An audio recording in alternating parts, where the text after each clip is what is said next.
Assalamualaikum and hi. Today, our group will be presenting the tax planning solution for RSP Senior Berhad. First of all, let's meet our group members.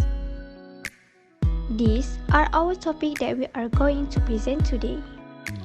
For question A, the best option for RSP Senior to minimize tax liabilities is by the investment tax allowance ITA, as the company is a capital-intensive business and involved in supplying the promoted product. The ITA is more preferable than the pioneer status PS, as RSP Senior is not expected to generate large profits in a short time, which means for the first 4 years, the company forecasted minor losses, then expected to have small profit in the year 5. Therefore, RSP Senior Berhad will be given a deduction or allowance of 60% or equal below 100% on the qualifying capital expenditure incurred within 5 years from the date of approval. In addition, any unabsorbed allowance if the ITA exceeds 70% of statutory income during the ITA period can be carried forward for an indefinite period in order to be set off against the future business income in post-ITA period. Meanwhile, the company should not choose the pioneer status PS as it is not for capital intensive and only result in a substantial capital allowance claim and lower amount of tax exempt income. To conclude, RSP Senior Berhad should choose the ITA in order to minimize its tax liabilities. For question B, RSP Senior Berhad is a manufacturing company which produces the product itself, and the commencement of the business will start when it embarks on production of manufactured goods. Any business expenses incurred before the commencement are not allowed to be deducted. Therefore, this revenue expense, which is staff remuneration cost of 500,000 that was incurred prior to the commencement of business, it is not allowed as a deduction. This will result in a higher chargeable income. Qualifying capital expenditure incurred prior to the commencement of business is deemed to be incurred on the date of commencement. Therefore, for the purchase of machinery at a cost of 40 million, it will be deemed to be incurred on the date of commencement and qualify to claim the capital allowance. The initial and annual allowances of 20% and 40% will be computed for the first year assessment and the annual allowances of 40% for the subsequent years of assessment. The capital allowance will be set off against the adjusted income to arrive at the statutory income. If no income is generated from the business, such as business loss, it can be set off against other income in the current year or carried forward to the future years to set off against all business income. For the situation, the SB Senior Berhad and Inara Senior Berhad have losses for the current year. Business loss can be offset against other income in the current year or carried forward to the future years to offset against all business income. Then, Top Senior Berhad is a profitable company, hence its capital allowance will be offset against a business adjusted income. Next, for question C, leasing or outright purchase of assets for assets not qualified under investment tax allowance. If RSP Senior Berhad acquires assets through the leasing, the company is not entitled to claim the capital allowances on the leased assets as the company is the owner of the assets. However, RSP Senior Berhad is entitled to claim the full leasing charges subject to the passenger vehicle, which is restricted to 50,000 ringgit Malaysia or 100,000 ringgit Malaysia as a revenue expense if it is incurred wholly and exclusively in the production of income of the company.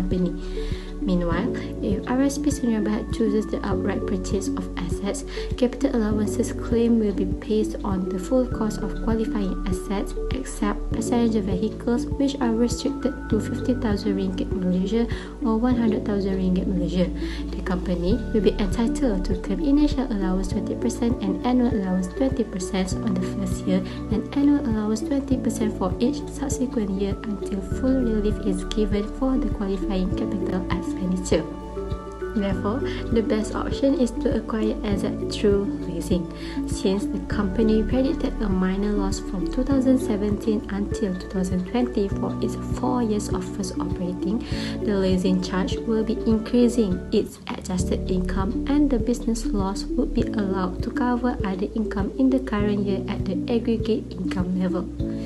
any unabsorbed current business loss can be forwarded for 7 continuous year assessment to set off against any business income in the future years. The claim of revenue expenses would clearly result in a flexible deduction as compared to the claim of capital allowance. Next question is on interest restriction for RSP, financial institution and also TSV.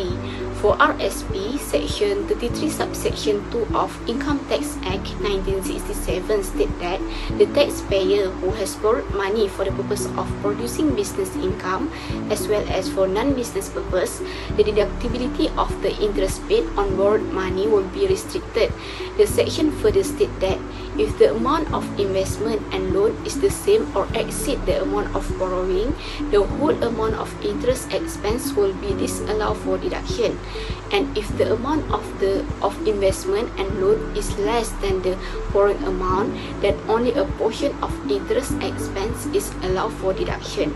And there is a formula to calculate the portion of interest expense to be restricted against gross income, which is amount of interest restricted equal to investment divided by borrowing and multiplied by interest expense.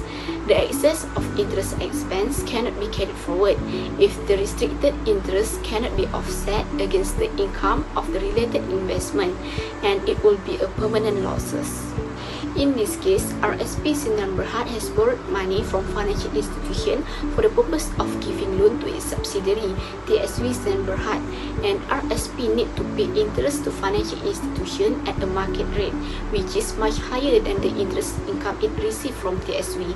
Therefore, to reduce tax liabilities, RSP should charge higher interest rate or above the market rate to TSV to reduce its tax obligation and make sure the full deductible of interest expense can be deducted. In regarding to the financial institution, they will not be eligible for the interest restriction since they do not borrow money from others, but they are the one who receive the interest income from RSP, thus no interest expense incurred. And lastly, for TSV, the loan borrowed by TSV from RSP is considered the purpose of borrowing is for non-business purpose. Thus, the amount of interest incurred is also non-allowable expenses according to the Section 33 subsection 2 of ITA, and it should be added back in arriving adjusted business income, and the whole amount of interest expense is subjected to interest restriction. The interest expense paid to RSP Sdn Bhd will be treated under Section 4 subsection C, investment income of ITA 1967. Next, I will explain about tax planning on disposal of fixed asset, which is question E.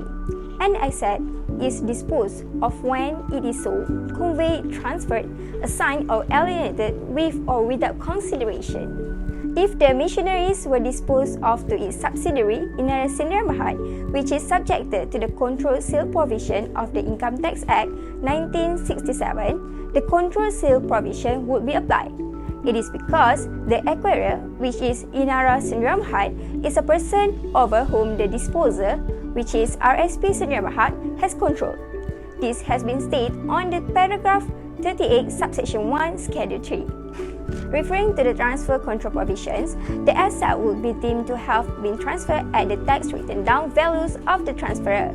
The disposal value is ignored in the computation of the balancing adjustment. The asset would be deemed to be disposed of at the residual expenditure of the disposer, and therefore no balancing charge or balancing allowance will arise on the disposer. In this case, the disposal will benefit the disposer, which is RSP Sdn Bhd.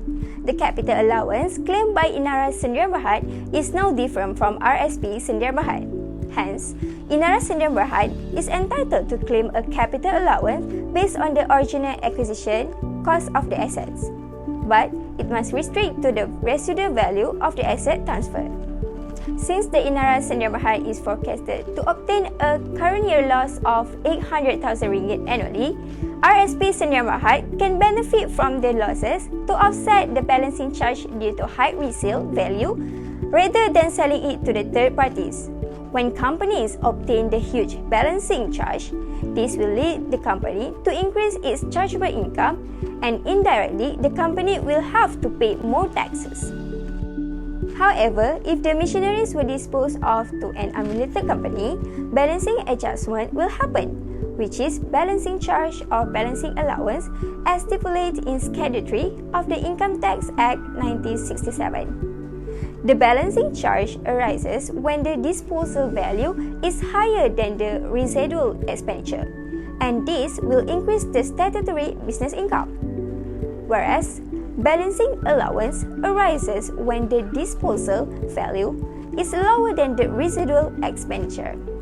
Since RSP Sdn Bhd expected that the machinery would give rise to a huge profit on disposal as this asset have a very high resale value, hence the balancing charge arose and will increase the statutory income of business. The machinery was disposed of not within 2 years of acquisition.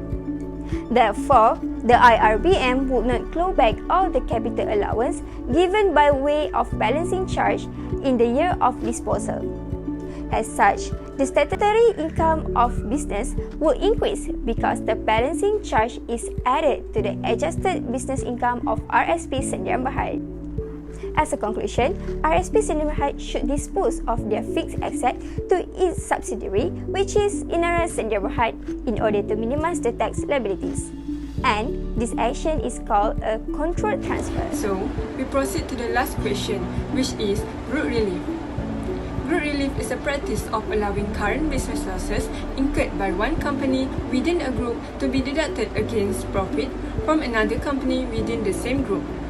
With effects from YA 2009, 70% of the current year business loss of a surrendering company can be surrendered to its related companies, claimant company, within the group.